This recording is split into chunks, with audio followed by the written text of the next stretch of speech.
Hello and welcome. I'm Asuma Katauka and you are watching NewsX World.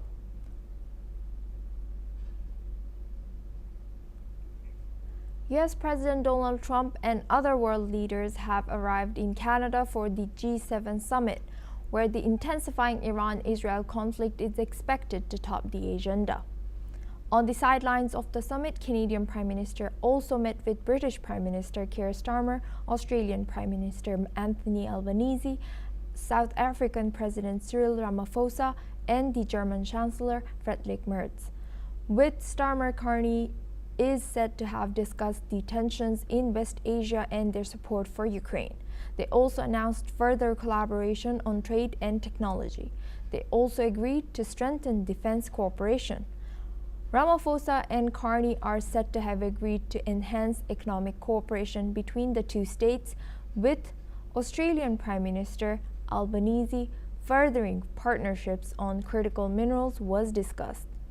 Both leaders vowed to deepen their bilateral relationship.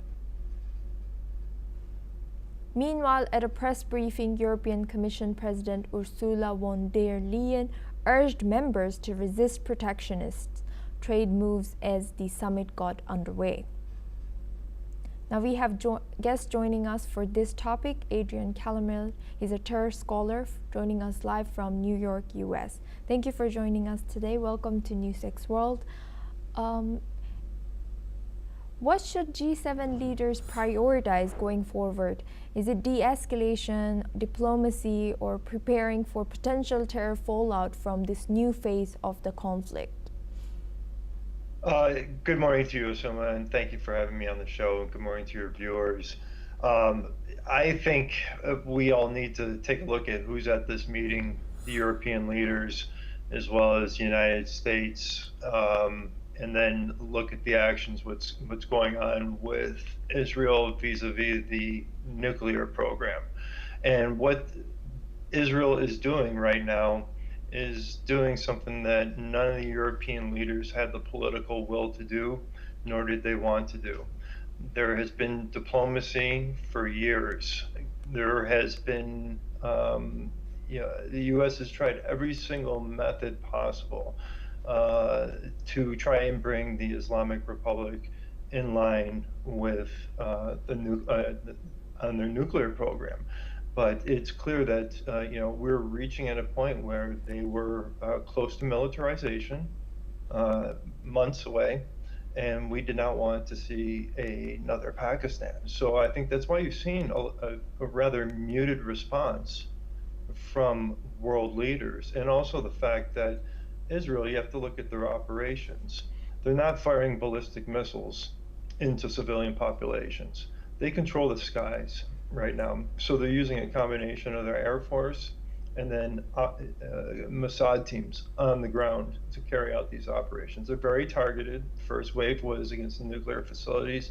Second wave has been against their power grid in Tehran, oil facilities, gas fields, things of that nature. So I fully expect that there will be some talk about it, but you don't even hear the Arab leaders speaking out against what Israel is doing, because they all recognize that it's the threat. A nuclear Iran will produce a nuclear arms race in the Middle East, and that's not something anybody wanted to see.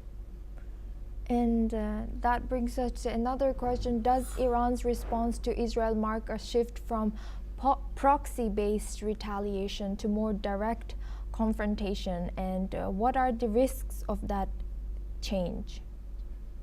Well, we did see back in March and October they had 2 retaliatory strikes against Israel, and it was pretty much the same type of method of firing ballistic missiles from Iranian soil, which is the first time that the regime had done this. What they're doing now, and what we have to remember, is they're firing ballistic missiles, but they also have a finite supply of those ballistic missiles.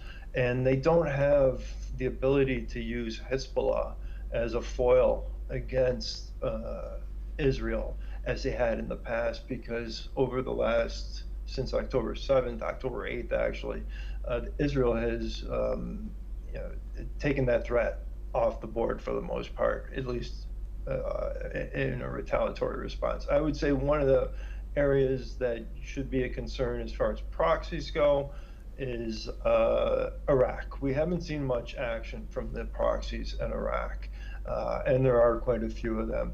And we'll see if they decide to throw in their lot and do something, or if they stand down and don't want to fall the way of Hezbollah, Hamas, and the Houthis are not looking too good right now either.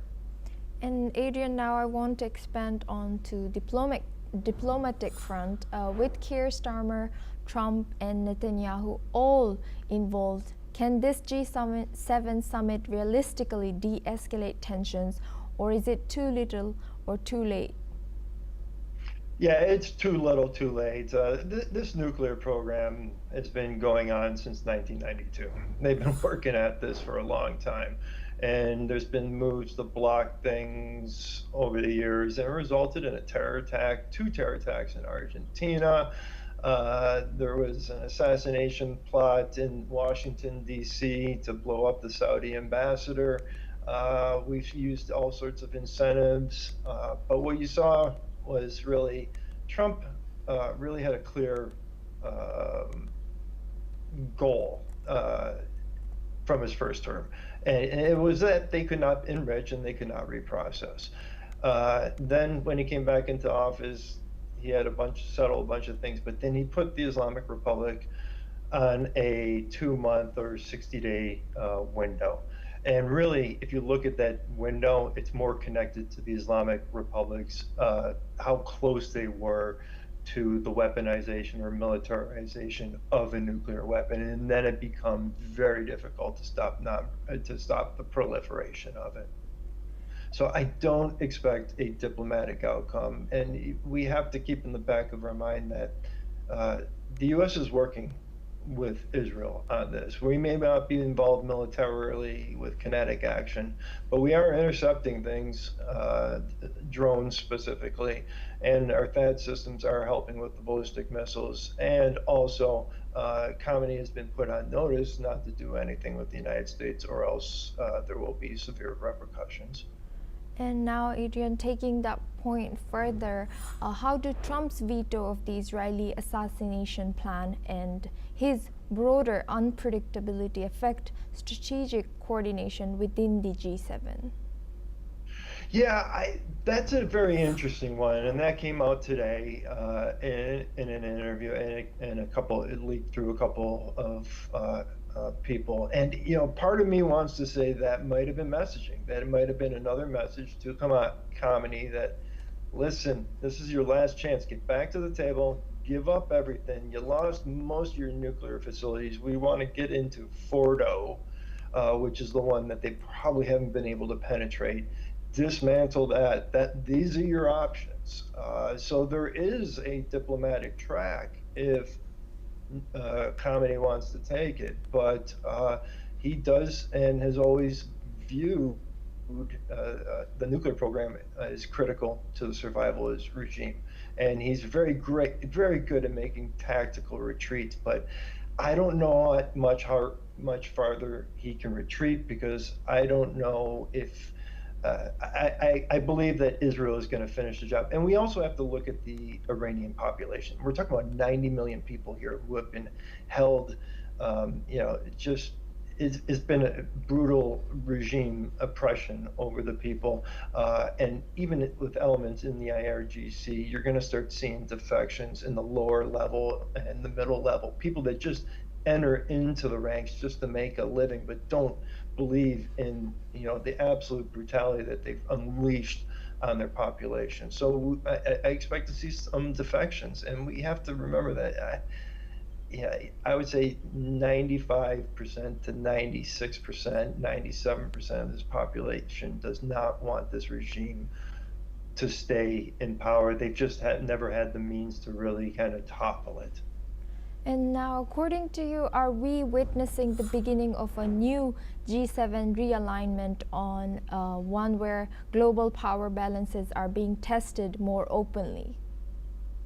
Yeah, I would say so. It's going to be the ripple effects from this will be interesting because I really do not believe Russia's going to come to the Islamic Republic's help.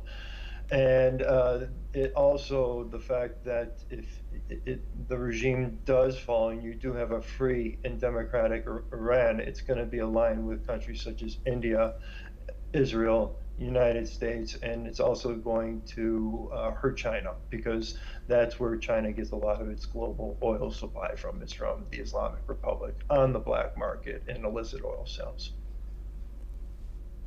And how should democratic leaders frame their role in this crisis amid a G7 dominated by chaos and conflict narratives now?